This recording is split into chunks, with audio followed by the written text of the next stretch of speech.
Good afternoon, equity agents. Hope you're having a great week so far. Hey guys. So we've got a stats update for you. And of course, Stacey has reviewed the stats from DMAR thoroughly. And we'll share with you some of the highlights. Yeah, so we're excited. The October numbers just came out last week. Went through them with a fine-tooth comb, and I'm excited to share some of the information that I've prepared today. So we're starting to see the impact of the interest rate increase coupled with the seasonality. As we come into fall, come into the holiday season, and enter towards the new year, things tend to slow down a little bit. So it's kind of interesting to see how that's a little different this year with our interest rates being a bit higher. So we're going to take a look at the first page of our market overview. And similar to last month, we're just going to focus on residential, which is our detached and our attached in the same category. So in the middle of the screen, I've circled a couple of things in red. We've got our active listings end of month. The prior month, that category was in the green. Our active listings were up about 10% coming in from September to October. And now rolling October to November, we're starting to see things shift. Not as many active listings on the market. Is that because homeowners are pulling their listings off the market, not putting things on with the approaching holidays, interest rates going up? Maybe they've decided not to make a move. But compared to last month, active listings are down 5%. Year over year, we're still up 115%. Yay for inventory. Yeah, no, that's great news. That is great news. And I would think it's seasonality as far as why they're not coming on the market as much. But to have listings, to finally have choices for your buyers, that's a great thing. That is a great thing. Yeah. So traditionally in October, we have just under 15,000 listings as normal. The lowest number of listings we've ever had was 3,300, and that was in October of 2020. The highest number of listings we've ever had in an October before was in 2008, and that was 29,000 listings. So we're still on the low end of listings, half of what our inventory should be for the month. So closed homes are down pretty significantly. We saw almost a 25% drop off on the number of closed transactions. That brings us down 40% for the year over year. So that's a significant change. We started to see our housing prices drop just a touch. And when I say drop, I mean correct. So we're seeing a little bit of a correction. So our average sales price went down to $661, which was under a 2% decrease. Our median close price went down a little over 2% to $566. Interesting that we're down 40% closed homes year over year. Just to let you know, the company, nationally, equity, we're down 24%.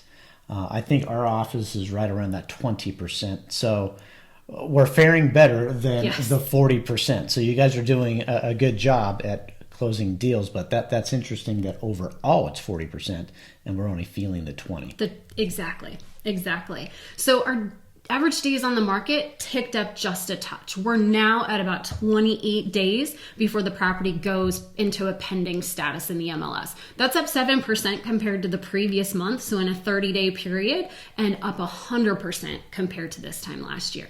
And we all know that. Yes. I mean, it was 3 days, so yeah. Yeah, exactly. So that's kind of our broad bird's eye view, and let's dig in a little deeper to the numbers. So next screen. All right, so I pulled this chart. There's a lot going on here, and there's just a couple of things I'm going to have you focus on. We didn't show this chart last month, but I thought it was kind of interesting. So what we're going to look at is the yellow bar. So the yellow bar is our active listings. And when you move from left to right, you're going to see a 12-month period of time. So you've got October of 2021 on the left-hand side and October 2022 on the right-hand side. I've circled down at the bottom, May and June, and that's where we started to see the shift in the market. So yellow bar is active listings, and then I want you to look at the burgundy, kind of that purple, maybe even a maroon color. That's our closed transactions. So when we have more active properties coming on the market than we have closings, that's when we tend to see that shift in prices, days on market. So between May and June was when we saw our active listings shoot up, practically doubled. And we started to see that maroon bar taper down, which is our number of sales. So when you move all the way over to the right-hand side and you look at October, look at the disparity between that yellow bar and that maroon bar. Yeah, that's huge. That's huge. And when you look at that compared to October of last year, let's run over to the left side of the page. Look how low the yellow bar was, and look how much higher the maroon bar was. Very interesting. Yeah. So it's almost half. I mean, we're at 2,300 closings in October and 3,800. I mean, that's dramatic. So I think this chart is a really fun, it's an indication to see when did the market actually shift. As we look retrospectively back, it was between May and June. And what can we expect in the months ahead? Well, if you look at the left-hand side of the chart, typically listings go down. November, look at the yellow. December, it drops even more. January, it drops even more. February kind of holds still. And those closing numbers tend to go down as well. I think we can anticipate the exact same thing is going to happen this November, December, and January, only that new listings is so much higher that that taper down is not going to feel as harsh. So we're going to have lots of inventory through the winter months. Comparatively. Yes. A lot compared to the last few years. Yes, exactly. I know, and it's so hard because when we're looking at these numbers, we're comparing year over year, which 2021 was just such a wild year that it's almost unfair when you think about it to compare this year to last year, because last year just was unprecedented. Yeah, as a company, we were putting together a budget for the upcoming year.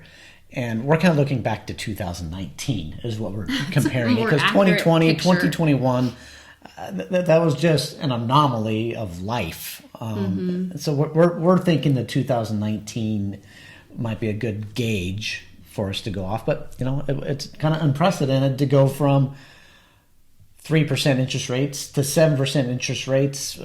There's a lot of things going on in the market, but it's still strong. And as you guys might have watched today, the stock market went nuts. 1,100 points today. Today is the 10th.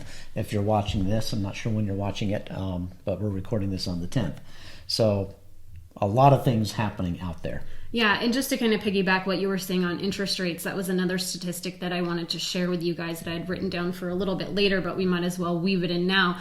So ending in October, our interest rates hit 7.125. Compared to last October, we were at 3.125. So that's a 4% increase.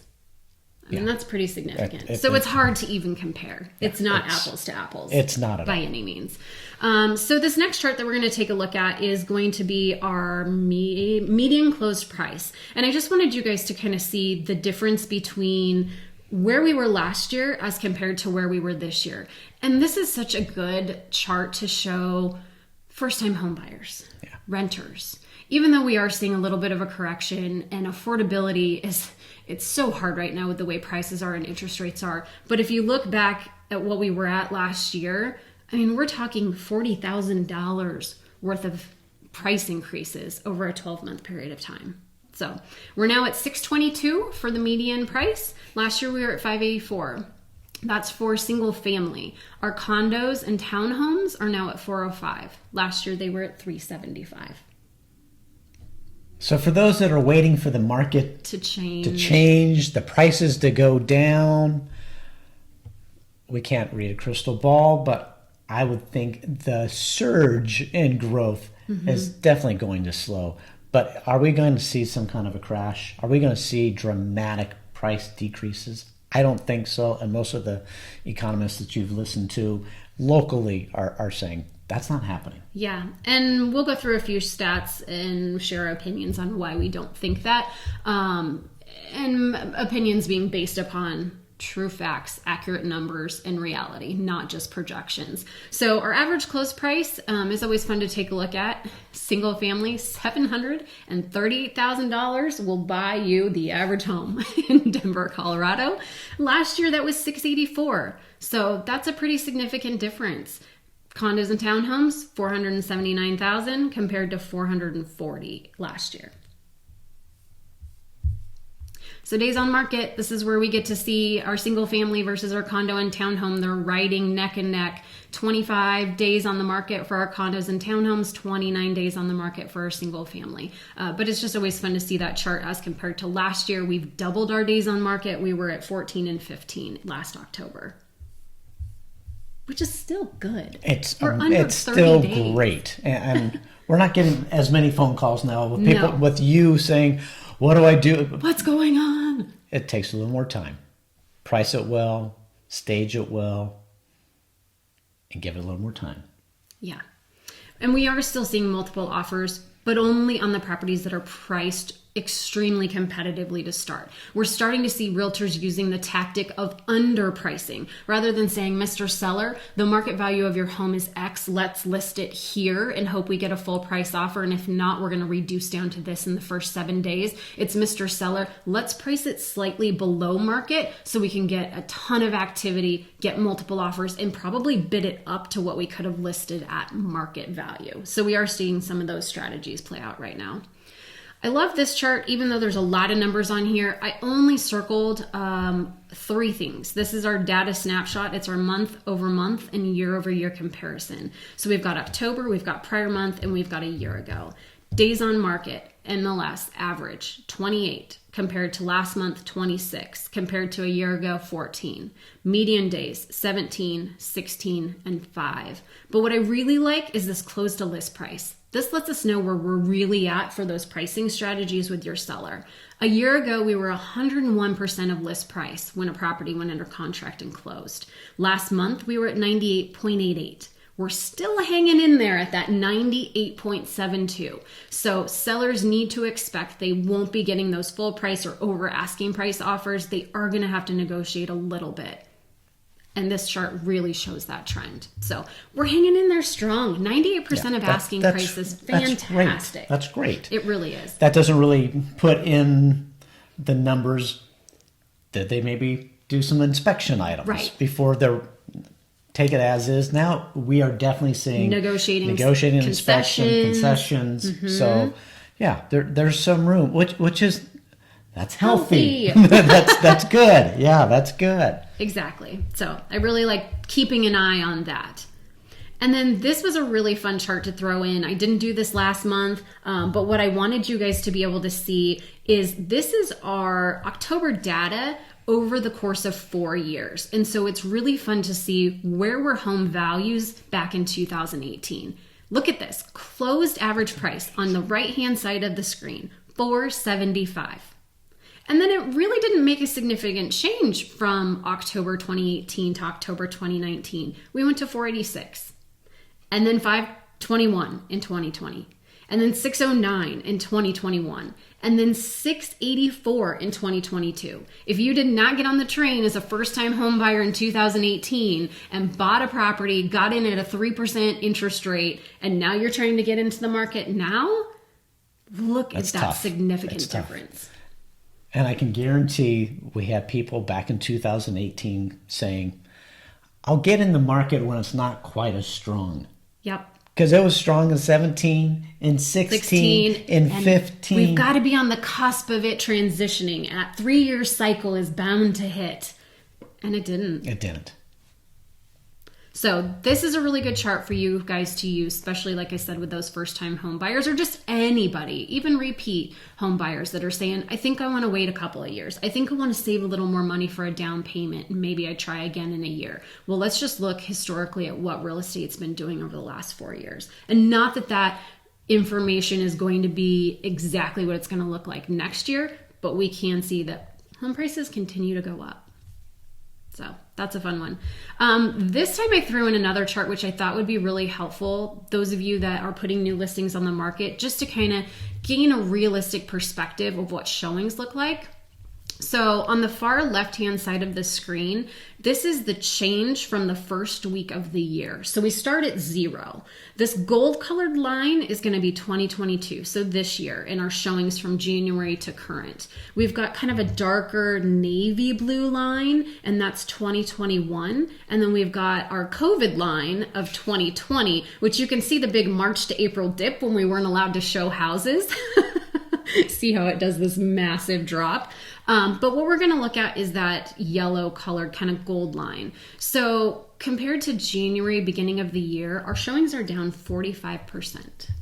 So when you're putting listings on the market and you may only have one showing the first weekend, don't be alarmed. Or maybe you have 5 showings and you're thinking, I used to get 20 showings. What's going on? it's just part of this cycle that we're in right now. So compared to 2021, 3% is showings were above average, and in 2020 they were 8% above average. So there's a pretty big span. There's a huge span. There's a huge span in there.